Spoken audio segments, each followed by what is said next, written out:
What's up, everybody? Welcome to Podcast Now Plus. I'm Alex, and in this video, I want to talk about Wonder Woman's disappointing box office numbers overseas. So, the movie obviously released over last week. So, actually, it released, I believe, in like the middle of last week. So, last weekend, this past weekend that we just experienced, was the first, big moment for Wonder Woman 1984, and it was not good. It wasn't very good. Now, I should come off and say this first. Like, I'm very much looking forward to this movie. I haven't seen any super negative reviews of it. I haven't seen, I guess the way maybe they could potentially push political things could maybe make me upset, but we'll have to see when I actually watch it. I've had people, even on Twitter, that follow me, that live in overseas. We have actually, Podcast Now has a pretty diverse group of viewers. I actually do believe that, and many people do actually live overseas. Not the most people in the world watch this channel that come from the United States. So there are actually people out there that have seen this movie, and they've even told me really good things. So I'm excited for it. I am. I think this discussion is mainly going to be, though, is like Warner Bros. Is it going to be in trouble basically going into 2021? And there's a couple reasons for it. Well, number one, again, this movie, there's not many movies out. There's not many movies. So when it doesn't do well or as well as they thought in China, now, do we take box office predictions? Like, how seriously do we take them? I guess that's a question we have to ask ourselves. But I guess from analysis, it underperformed in China. It underperformed in a lot of places overseas, and it's not going to come anywhere near close to making its money back. Now, we don't expect it to make all its money back over there. The thing is, overseas is the only place it really can make money from. I guess Canada too, but because of the situation with movie theaters still, and I guess that is what could provide some hope for 2021, where people say, all right, well, is this a bad look for, just Warner Bros. In general going forward in 2021?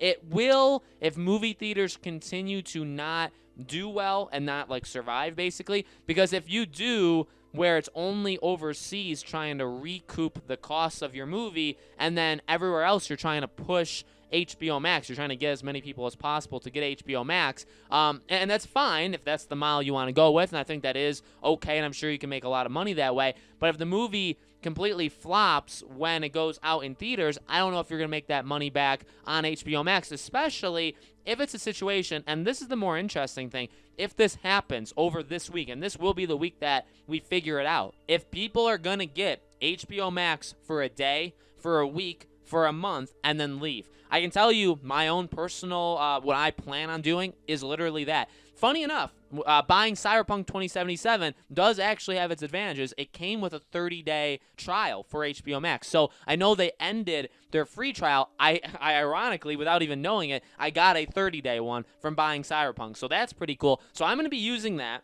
watching Wonder Woman, and leaving. I have no want to continue the HBO Max subscription. I will do it again when it comes to Justice League. But, the biggest thing to me is this. HBO Max, I really don't like what they did a few weeks ago, right when they announced, all the movies that are coming out in 2021 are day one on HBO Max as well as theaters. I never liked that. I want a future with movie theaters. I don't see that future happening for very much longer just because of the current situation in the world and what happened this year. But another thing is, you can kind of scam them, because although you can't do free trials anymore, stuff like that, buying even one day, if you bought a 1 month membership for $15, which is how much it is, or $15 US, you bought it, you watched the movie day one, and then say you just canceled it the next day. You only took advantage of 1 day of that 30-day membership. You spent $15. That is still substantially cheaper. So I have a wife and a child. So that would be almost, $40+ to go to a theater. So I've saved $25 right there without buying food, without buying drinks, without buying anything else. I have saved money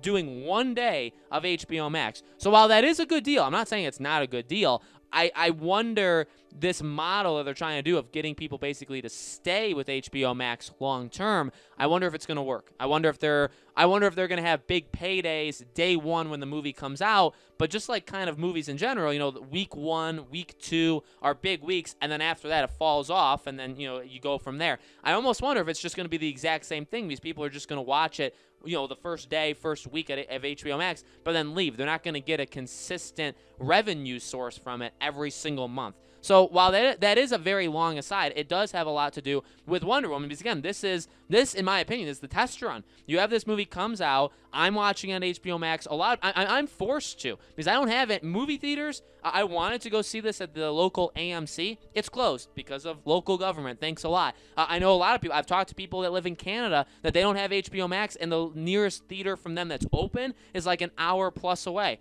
Sucks. That sucks. In the UK, they may have to drive hours. I know. I think the person that saw this actually is from Australia. Who knows how long you have to drive? Okay, so like these are bad. These are bad situations. But when it does open up in theaters, when it is possible to go see this in theaters, and it doesn't do well in China, in Japan, and I know I think Yellow Flash, the channel Yellow Flash, they talked about it where, you know, yes, and these movies are different. Like the Demon Slayer movie in Japan that's like destroying everything. Obviously, it's a very different kind of movie, but it's making enormous. I think it made $300 million in the 2 months that it's been out. It's been out in theaters for 2 months or 66 days, and it's made $300 million. Wonder Woman, I think, made like $1 million in Japan over that weekend. So that's not even. And again, I get they're different movies, maybe for different groups of people altogether, but like that is such a difference. You can't even say that people aren't going to theaters. They are in Japan. They are. So that's not even a fair. You can't even say that as an excuse. So again, I'm not bashing Wonder Woman. I think I'm gonna like it. I adore. We've talked about this before. I adore the first one. I think Gal Gadot's amazing in that role. I think this next one is gonna be hopefully it's gonna be really, really good. Again, I've only heard good things about it, so I'm looking forward to it. But not a good first look. People still aren't. Now, you could say, again, like, is it because of the stuff around the world? Like, are people too afraid? I mean, yeah. And again, like, it is coming to theaters in the U.S. It's just ones that are open, and I don't know many that are open. So it's probably going to make very, very little money in the United States, like lower than you probably imagine, okay? Now, again, like you go into 2021 when the Suicide Squad and, you know, when all of these other movies come out that, I guess any Warner Bros. Movies, right, that come out day one on HBO Max and in theaters, even like if theaters are open, I guess they would definitely make more money. You know, more money than they're making right now. You know what I mean? So it's a tricky thing. But as of right now, for a test run, especially overseas, especially for a superhero film, that is very popular and is very loved, and there's not that much of a negative stigma towards it, not doing like half as well as analysts thought it would do is not a very good indicator for the future. It's probably not a good indicator for movie theaters in general. So let me know, guys, in the comments below, what do you think? What's your situation? I'd love to hear from you guys. Like, are you going to see it in theaters, HBO Max? Like, where are you in the world? Let me know. As always, make sure you guys are subscribed to this channel. Hit the bell icon so you guys know when all these videos go up. I do a brand new video on this channel every single day, and so I hope to see you guys for tomorrow's video.